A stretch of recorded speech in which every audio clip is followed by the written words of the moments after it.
faire ici. Que vous avez découvert Ivoire TV. Ivoire TV.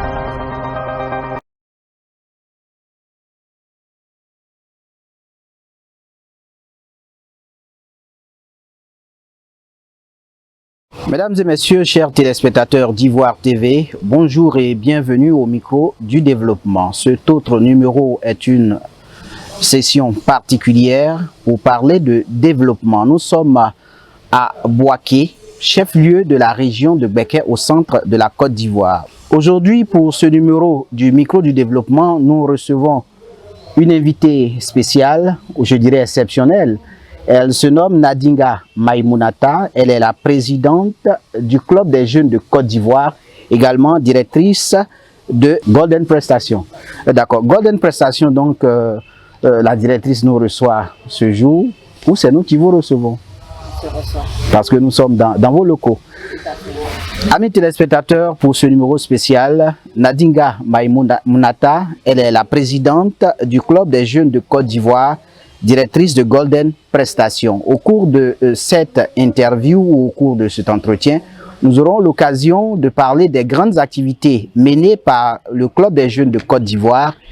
Et en cette situation particulière de crise sanitaire, qu'est-ce que Maïmounata fait également pour accompagner les autorités de Côte d'Ivoire à lutter contre la maladie à coronavirus Covid-19 dans la région de Béké? C'est de tout cela que nous allons parler au cours de cet entretien. Maïmouna, nous sommes très heureux, comme je l'ai dit, de vous recevoir sur le plateau. Nous le savons, vous êtes une jeune dame battante et vous travaillez dans la région de Béké. Vous êtes la présidente du Club des jeunes de Côte d'Ivoire. Vous êtes jeune. D'où est venue l'idée de la création de ce club? Alors, merci Mr. Mbra. Merci pour cette interview. L'idée de la création du club est venue de la jeunesse, est venue de nous-mêmes. Parce que nous nous sommes dit qu'en tant que jeunes, il ne faudrait pas que nous soyons des spectateurs de la construction de l'édifice du développement. D'accord. Donc il faut prendre part pleinement et activement au processus de développement.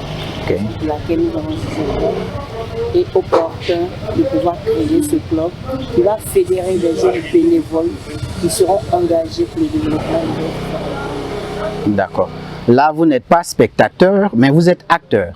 Tout à fait, acteur majeur. Acteur majeur de développement. Alors, dans la région de Béké, nous savons que les jeunes filles sont organisées, mais vous, votre club, détient un grand nombre de jeunes. Et que ce soit les jeunes filles, que ce soit les hommes, mais vos différentes actions sont plus basées sur la jeunesse féminine.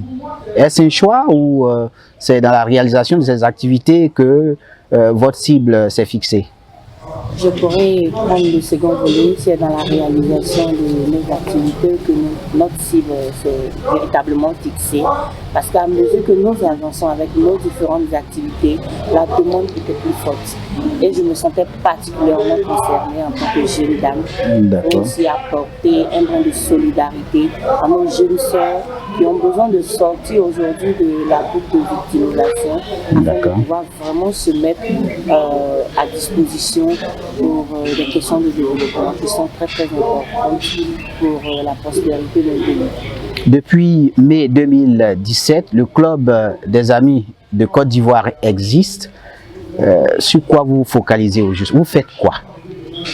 Alors depuis mai 2017, le Club des Jeunes Côte d'Ivoire s'est focalisé sur la transformation des citoyens, des jeunes citoyens. Quand nous parlons de transformation des jeunes citoyens, aujourd'hui notre mission première, c'est de pouvoir former des jeunes citoyens les mettre à disposition de la communauté afin que ceux-ci deviennent des acteurs majeurs de développement pour leur entourage, leur famille, leur nation. Et ces objectifs-là ne pouvaient se faire que dans un premier temps par la formation. D'accord. Alors, après la formation, nous nous sommes engagés résolument sur nos convictions qui étaient vraiment de redorer l'image de la jeunesse de Boaké.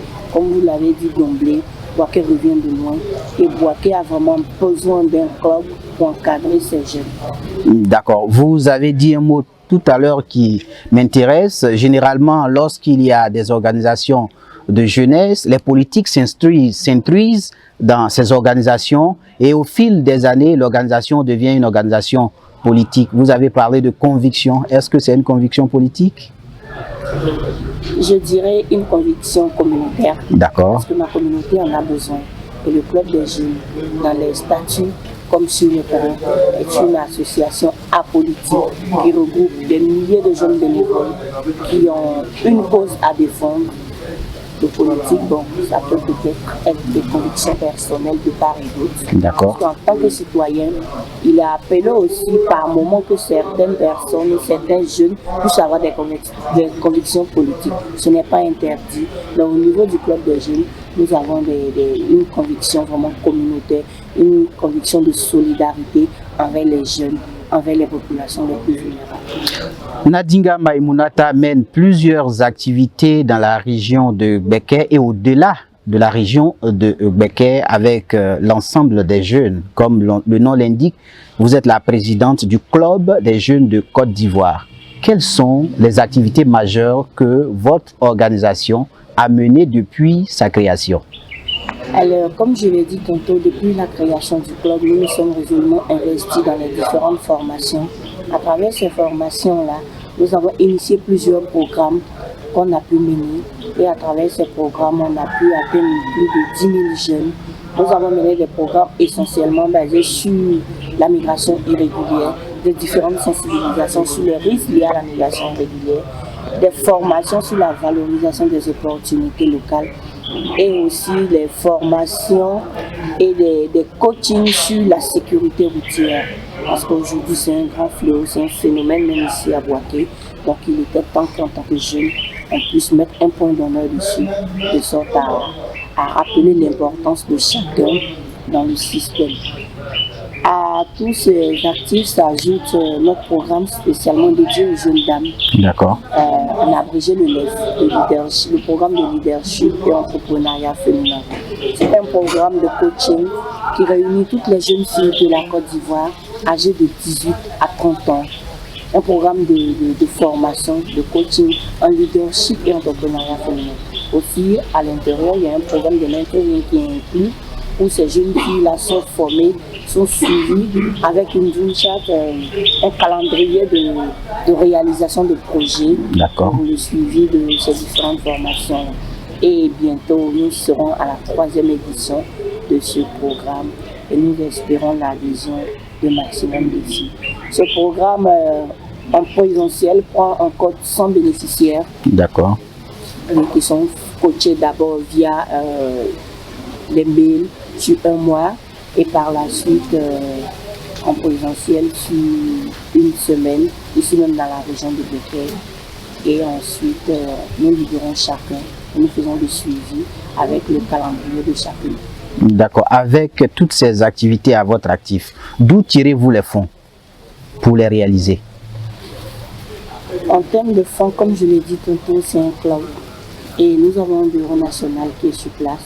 Et ce bureau a des cotisations mensuelles. D'accord. De chaque réunion mensuelle, nous faisons des cotisations par membre et les cotisations de bons. Nous avons les membres d'honneur, nous avons les membres actifs, nous avons aussi des sympathisants, nous avons des potentiels adhérents qui participent tous à ces cotisations-là. Par la suite aussi, nous avons des appels à fonds. Nous recevons des dons des personnes de bonne volonté et nous arrivons à mettre un peu plus d'énergie avec ces peu de fonds que nous percevons. Ce n'est pas beaucoup, mais je pense qu'avec la conviction et l'énergie, surtout la ressource humaine à disposition, ça nous amène à pouvoir réaliser ce programme. D'accord, à vous entendre parler, si vous me permettez, je dirais que Maïmouna Nadinga est une jeune dame accomplie parce que vous êtes titulaire d'une licence professionnelle en ressources humaines. Vous êtes maintenant en Master 2 des ressources humaines. Vous avez participé à plusieurs programmes, au nombre desquels le programme Génération à venir de Friedrich Ebeg. Pendant 9 mois, vous avez parlé de leadership, de démocratie sociale. Vous êtes également consultante sur les questions de migration irrégulière, directrice de Golden Prestation. Une jeune dame tout accomplie. Avec tous ces titres, comment vous arrivez à planifier votre temps pour suivre réellement les activités de votre organisation? Alors, c'est une chose facile. Tout à l'heure, vous avez dit, je suis diplômée en gestion des ressources humaines. Chez nous, ce qui prime, c'est la planification et la préoccupation des tâches. Nous avons un calendrier bien précis que nous respectons l'exécution. Et avec un peu plus de planning, on arrive à pouvoir gérer toutes ces activités-là. Merci Maïmounata Nadinga. Amis téléspectateurs, vous qui venez de nous prendre en marche, sachez que vous êtes sur ivoiretv.net et vous suivez votre magazine, le micro du développement, dédié aux questions liées au développement local. Et c'est la région de Becker, le centre de la Côte d'Ivoire, qui nous accueille pour cette émission. Alors, Maïmounata, une nouvelle triste pour le monde entier. Depuis décembre 2019, il y a une maladie, une pandémie qui s'est déclenchée en Chine. Et depuis le 11 mars dernier, la Côte d'Ivoire est touchée. Comment vous avez accueilli cette nouvelle? Alors, nous avons accueilli cette nouvelle avec beaucoup de tristesse, beaucoup d'amertume. Parce que c'est une nouvelle qui a touché vraiment les populations au plan économique comme social, et nous avons tous été attristés. Mais le plus important pour nous, ce n'était pas de rester dans notre tristesse. Nous nous sommes dit qu'il nous faut un brin de solidarité auprès de certaines populations. D'accord. Alors nous nous sommes investis à être solidaires de ces populations. Oui, j'allais en venir. Vous avez certainement mené des activités dans ce sens. Alors, quelles sont ces activités que vous avez réalisées dans le cadre de la lutte contre le Covid-19? Alors, en tant que structure de jeunes bénévoles, nous nous sommes automatiquement engagés dans un premier temps sans moyen à pouvoir sensibiliser les populations avec nos peu de cotisation que nous avons dans les caisses, de pouvoir d'abord trouver un seau pour installer une petite station de lavage de mains où les populations passaient au fur et à mesure, où nous leur apprenons les modes de transmission de cette maladie-là et aussi les mesures d'hygiène qu'il fallait suivre, notamment le lavage de mains, ne pas trop se toucher le nez, la bouche, le corps de cache-nez, le respect de la distanciation sociale. Et par la suite, les seaux ont commencé à venir petit à petit. Nous avons pu obtenir quelques seaux que nous avons disposés à certains endroits très stratégiques de la ville pour que, à chaque instant, on puisse se rappeler que nous ne sommes plus seuls. Nous avons un ennemi invisible qui est là et nous devons le combattre fermement. Il faut toujours se rappeler de se laver les mains. C'est un peu de solidarité que nous avons pu apporter à ces populations-là en ces temps difficiles de la maladie à coronavirus. D'accord. En pareille circonstance, quand il y a des crises, les jeunes filles sont plus vulnérables. Et vos différentes activités sont basées sur la jeunesse féminine. Et à Boaké, nous savons que c'est toutes les communautés qui se retrouvent. Alors, les différentes activités que vous menez au niveau de Boaké, quel constat vous faites? Est-ce que vous sentez l'implication de l'ensemble des jeunes filles? En dehors des filles qui sont dans votre club, est-ce que vous sentez l'implication de la jeunesse vraiment? Nous sentons l'implication de toute la jeunesse, je dirais même féminine, parce que c'est un problème social dont nous devons tous faire face.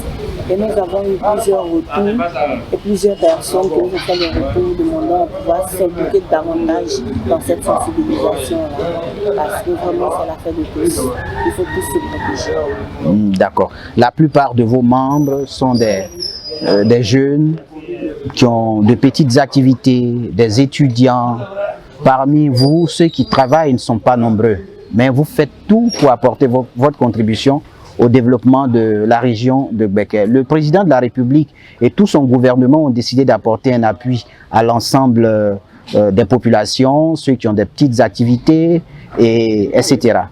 Alors, depuis l'annonce de cette vague de solidarité a été faite, déjà quel commentaire faites-vous de l'action de solidarité que le gouvernement apporte aux populations? Est-ce que c'est nettement au-dessus de vos attentes? Est-ce qu'il y a quelque chose encore que le gouvernement doit faire pour accompagner les populations, selon vous? Pour accompagner les populations, le gouvernement le fait déjà si bien.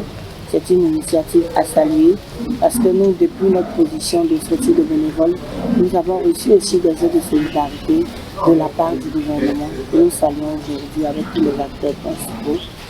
Et beaucoup reste à faire. D'accord. Pas seulement au niveau du gouvernement, mais aussi au niveau du peuple, de la population et de la jeunesse. Chacun à son niveau, où qu'il soit, doit pouvoir s'impliquer dans ce plan de solidarité-là. Parce que le gouvernement peut agir. Mais en tant qu'individu, en tant que personne, si nous ne ressentons pas les efforts, si nous ne sommes pas disposés à ressentir ces efforts-là, ça risque d'être compliqué. Comme je l'ai dit tantôt, c'est l'affaire de tous. Le gouvernement a fait et le gouvernement peut encore faire. Et nous appelons aussi à l'adhésion des populations, surtout de la jeunesse qui est censée relayer certaines informations et pour sauver.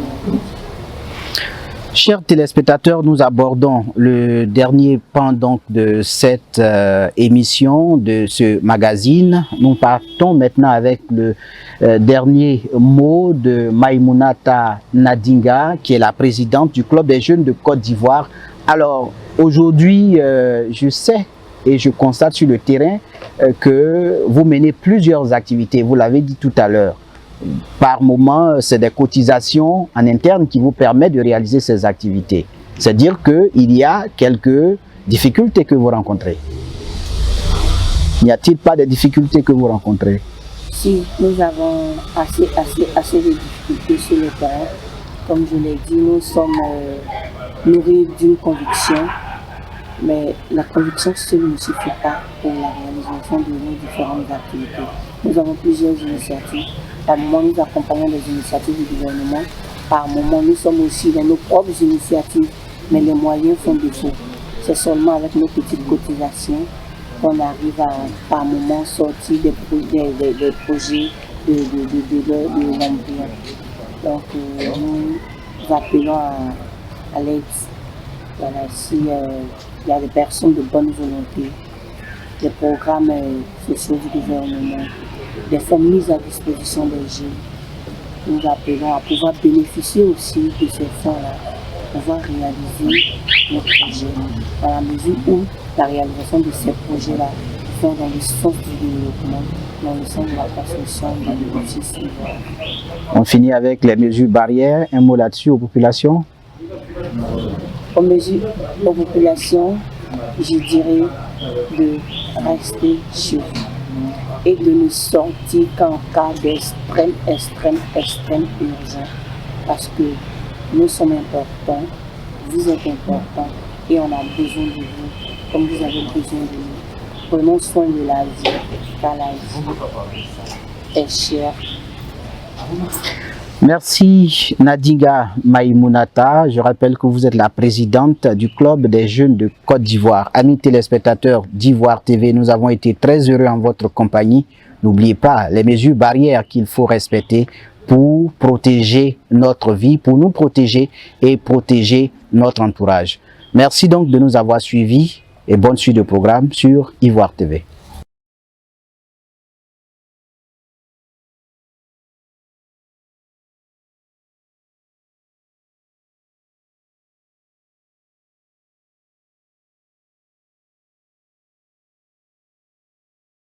faire ici. Que vous avez découvert Ivoire TV. Ivoire TV.